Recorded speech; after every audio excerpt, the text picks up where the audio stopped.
Not all knowledge was lost. Some was hidden, waiting for someone like you to be ready to remember. For 80 years, a letter written by Carl Jung, one of the greatest explorers of the human soul, remained locked away, invisible to the world. Because what he described could shatter everything you believe about reality, consciousness, and what comes after death. He saw what many would call paradise. But what he found wasn't a reward. It was a portal, a calling, a mission. And what if everything you feel, dream, and sense isn't just spiritual sensitivity, but memory? The same memory that led Jung to write. If you are reading this, it means you have already heard the calling.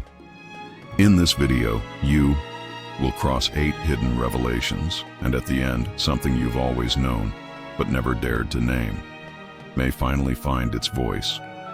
But be warned, this knowledge is not for everyone, only for those who have died, without leaving the body.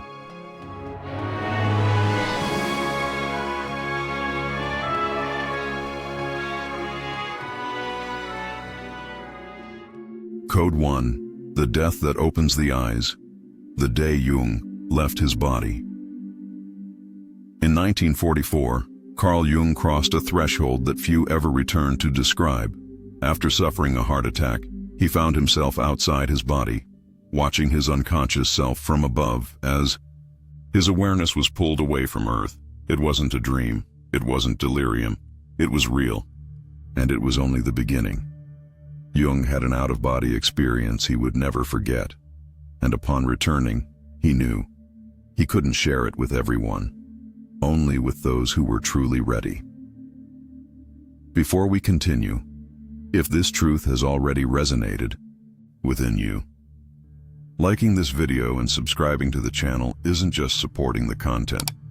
It's like signing a silent pact with the universe saying, I am ready to remember. You teach the algorithm and reality itself to bring more wisdom like this into your life. Jung described a sense of freedom. Earth looked small, distant, like a blue dot floating in the vastness, as if everything personal and limited had been left behind. His consciousness drifted toward a structure made of light, resembling an ancient temple, surrounded by a peace too deep for words. There, he felt, he would find the ultimate meaning of existence. But something stopped him from entering. He wasn't rejected. He wasn't judged. He was simply reminded that his mission was not yet complete, and that he had been sent back to teach. The most surprising part, he wasn't alone. Many contemporary near-death experiences describe the same pattern. A view of Earth, the presence of luminous beings, a feeling of unity, and an incomplete mission that requires return. Science calls this an NDE, near-death experience. But perhaps it's just a glimpse of a veiled truth. According to the studies of Dr. Elizabeth Kubler-Ross and Dr. Bruce Grayson, these experiences occur even in clinically inactive brains. Blind patients report vivid, accurate visions. Others recall conversations that happened in the operating room, and they all return, transformed, as if they had touched something too sacred to deny. Jung didn't write about this as a mystic, but as a scientist who dared to cross the boundaries of consciousness. He didn't return with absolute answers, but with a new way of seeing the soul, time, and the self. And with a silent warning: life doesn't end with death. It reveals itself. If what he saw was not delusion, then perhaps humanity's greatest fear, death, is actually the portal to our deepest remembrance. And what he brought back was not a theory. It was a key. Code 2. The image no one forgets. The temple of light and earth seen from above. Have you ever dreamed of a place you've never visited, but upon seeing it, you felt like you've known it forever? Jung described something like this during his out-of-body experience. He saw Earth below, suspended in stillness, and just ahead, a temple made of light. Its architecture felt ancient, yet it was composed of pure energy. This vision, more than symbolic, was real to him. And it holds a forgotten key. The body dies, but consciousness here keeps traveling. Modern science has documented similar accounts. Studies with cardiac arrest patients, such as those by Dr. Sam Parnia, report out-of-body perceptions with accurate descriptions of their surroundings, even when brain activity is clinically flat. These findings suggest that consciousness can exist independently of the physical brain, and what Jung saw was one of those portals that open beyond the veil of matter. But why a temple? Because since ancient times the soul has associated the sacred with structure, with the symbol of spiritual dwelling. In Hermeticism, the temple is a reflection of the cosmic man, the inner geometry where the all resides and manifests within each being. It's no coincidence that the ancients built pyramids and cathedrals. They were imitating what already exists in the invisible. Jung understood this intuitively. That temple wasn't made of stone but of light, and every ray vibrated like a musical note he couldn't hear yet fully understood. It was as if everything there communicated through resonance. This is the language of the soul, a knowing that doesn't need words to be understood. And then, something happened. From within that temple, a presence emerged. It had no defined form, but radiated love, warmth, and clarity. This entity didn't speak. It simply emanated understanding. And in its presence, Jung realized everything he thought he knew about consciousness was only the surface. Get ready. In the next code, you'll discover what this being revealed to Jung and why the truth about the soul has been hidden from humanity's eyes for so long. What comes next is more than a concept. It might be a memory your soul already carries. Code 3. The soul doesn't die. The truth Jung brought back. Imagine waking up in a place where time doesn't exist, where you have no name, no past, no future, only presence. It was in this state that Carl Jung, out of his body, understood something no academic theory had ever shown him. Consciousness is not bound to the brain and the soul does not die. What he experienced was a level of expanded perception, where everything seemed simultaneous. Past, present, and future were woven together like a living tapestry. He described a moment of seeing the true self, realizing that the identity we carry on earth is only a pale shadow of the real soul. The being he encountered in that realm didn't speak in words. It radiated meaning through vibration, as if each thought was a ray of light that touched the heart directly. Jung felt that everything in that place was pure understanding, and life on earth, a vibrational training ground to one day sustain that light without losing oneself. This vision echoes Hermetic teachings, which affirm that the soul is eternal and that the physical realm is only a lower plane of manifestation. The Kybalion teaches the all creates in the mental plane, and Jung realized the soul is part of this all, made of the same essence, destined to remember this truth through the journey of incarnation. It's no surprise that after returning to life, Jung began saying that death is not an end, but a return. He understood his mission to guide others in remembering the eternal nature of who they are. Because, as Hermes Trismegistus wrote, he who knows himself knows the universe and the gods. In the next code, we'll explore the most delicate moment of Jung's journey, the instant he realized he had to return, and what he discovered about the dangers of crossing portals of consciousness without spiritual preparation. Code 4, the burning tree. when truth reveals itself through living metaphors. Not every revelation comes in words. Some truths, when spoken, lose their power.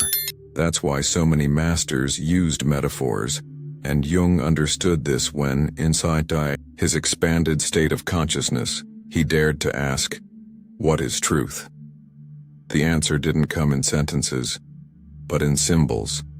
Before him appeared a tree, its roots plunged deep into darkness, its crown ablaze with fire. It was alive, immense and silent, and everything around it seemed to revolve around its presence. The message wasn't spoken, it was felt by the soul. Truth is not information, it is transformation. This vision resonates with the Tree of Life symbol found in Kabbalah, alchemy, and Hermeticism. A bridge between the invisible and the visible, between what is below and what is above. Blavatsky once said, "The sacred fire only descends when the roots have already sunk into darkness." Jung's burning tree was that living bridge. Neuroscience now confirms that profound learning isn't purely rational. According to Antonio Damasio, emotions and metaphors create lasting maps in the brain. In other words, symbols can be more transformative than facts. And Jung knew this better than anyone. He didn't see data. He lived an archetype. Perhaps that's why so many souls awaken not through lectures, but through symbols. A symbol activates a silent memory. The image of the burning tree wasn't an explanation. It was a mirror, a reminder that light is born from the roots, and that truth only burns those ready to be transformed. Have you ever felt this? From an image, a phrase, or a dream? Something that wasn't knowledge, but an inner shift that rewired your being? Then you've already touched the field Jung entered, and perhaps that tree still burns within you, waiting for you to see it with the right eyes. In the next code, we'll reveal what Jung saw when he looked into the future of humanity, a vision as precise as it is unsettling, and one that holds a warning for what is happening in our world right now. Code 5, the veil of the future, a vision of a world without shadow. In that realm where everything felt more real than physical life, Jung looked forward and saw what was to come, not in dates or vague prophecies, but in living symbols that carried an unsettling feeling. Humanity was heading toward a time where everything would be visible, but lacking depth. He described a world where the veil between realms would thin, where mysteries would no longer be hidden, but overexposed. And this, he warned, wouldn't bring instant liberation but danger, because without inner preparation, full light can blind. Without shadow, there's no contrast, and without contrast, there is no wisdom. This vision seems to describe the era we live in. Everything is revealed, everything is said, everything is shown. But few truly understand. We live in an age of information overload and a collapse of meaning. As Jung foresaw, this excess of light doesn't illuminate, it disorients. And many are falling ill, unable to filter the invisible that is now becoming visible. Here lies the calling. True awakening is not a flood of data, but a silent initiation. That's why ancient masters concealed certain teachings, not out of selfishness, but compassion. Because only a heart in alignment can hold the weight of truth, and that's why not all knowledge was meant for all. If Jung's vision resonates as more than symbolic, if it feels like a message meant for you, then perhaps you're ready to align your soul with the frequency of ancestral wisdom. The ebook, The Key to Prosperity, Transform Your Financial Life with the Hermetic Laws, isn't about wealth. It's about vibrational coherence with the flow of the universe. It translates timeless laws into living practice. so you can prosper without betraying your essence. This guide was once reserved for initiates. Today, it's available to those who feel the call. But remember, wisdom only reveals itself to those ready to live it. The link is in the pinned comment, and time, as always, waits for no one. In the next code, we'll explore why Jung never revealed this experience to the world and what he knew about the precise moment when humanity would finally be ready to hear. Code 6, Jung's silence. Why he kept this revelation hidden for so long. Jung returned to physical life with a heart on fire. But as he crossed the veil back into his body, he brought with him a sacred dilemma. How do you share something so profound in a world that worships only reason? As one of the greatest minds of 20th century psychology, he knew that if he spoke openly about this experience, he would be ridiculed, discredited, labeled as mystical or delusional. So he chose silence, not out of fear, but out of strategy. Jung understood that some messages can only be heard by those who have crossed the same inner threshold. He knew that for most his words would seem like just another tale, instead of a sacred revelation. So he wrote everything down and sealed it. In time, he confided in a colleague, instructing that the letter should only be read when humanity was truly ready to understand that consciousness is more than the brain, that death is not the end, and that the soul walks a path that can't be found in scientific textbooks. That silence was an act of love.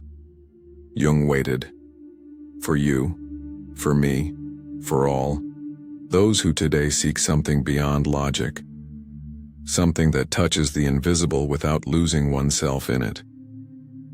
He knew that profound wisdom needs fertile ground to bloom, and that the seed of awakening only sprouts when the heart is ready, and here we are, in the time when portals are opening, when more and more people are beginning to remember. Perhaps that's why this letter has surfaced now, as a silent response to the collective pain of a world that no longer understands what it feels.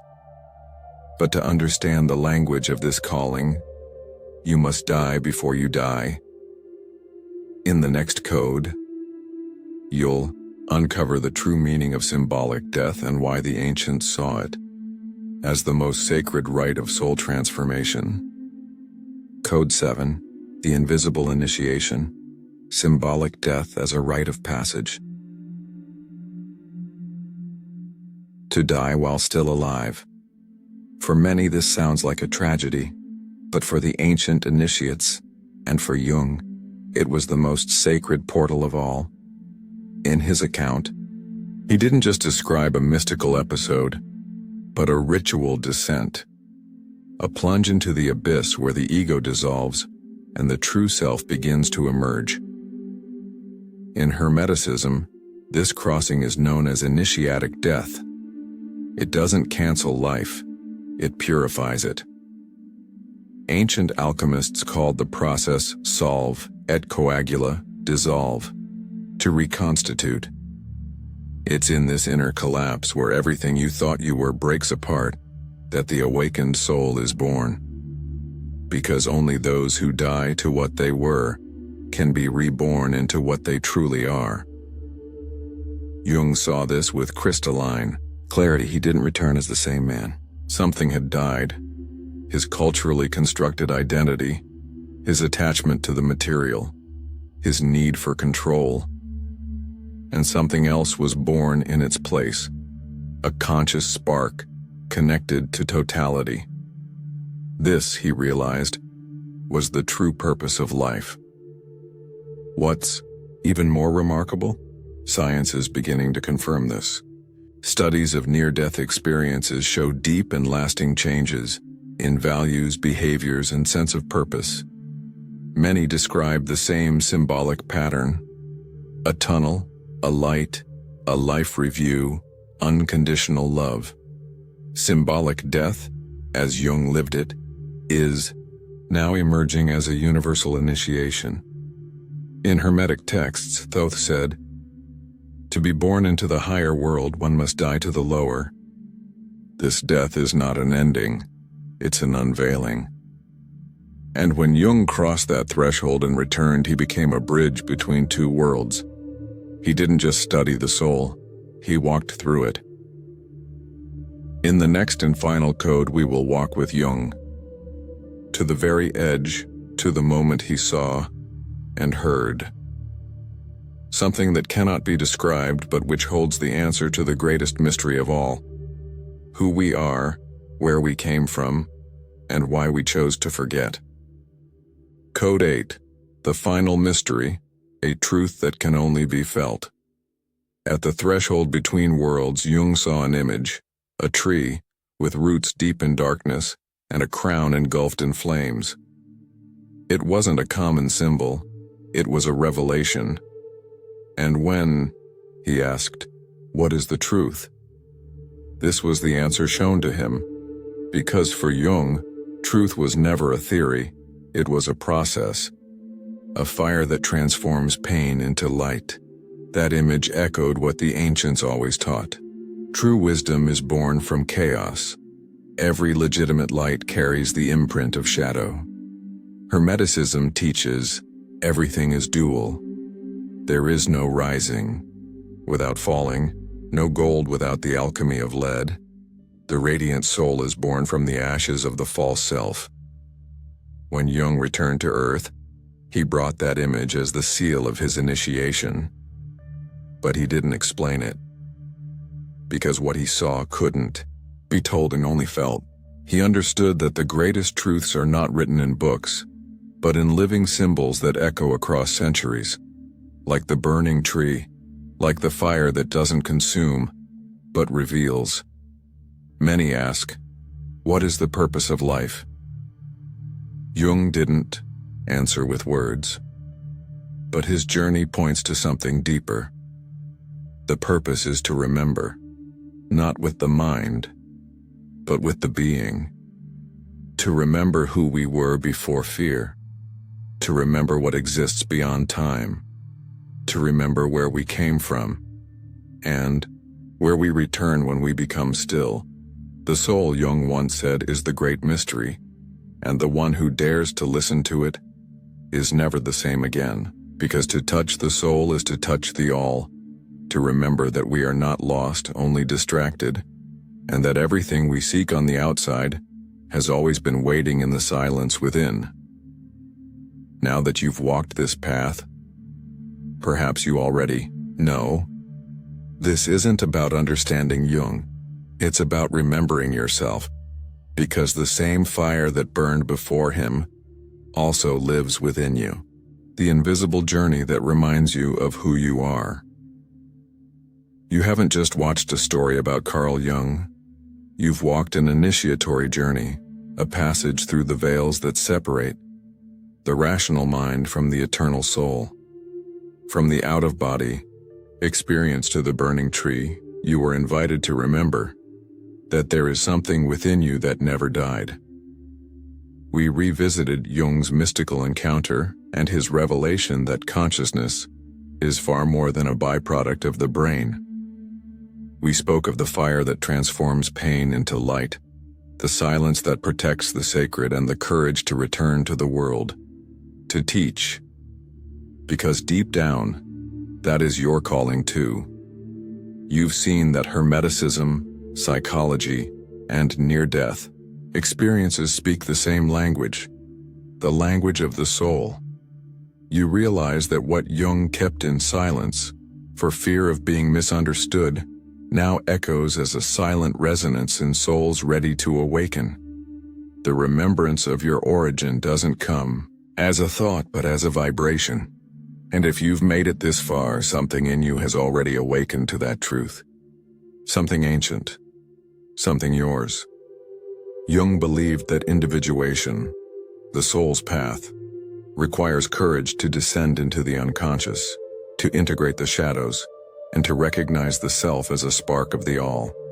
And that's what you've just begun.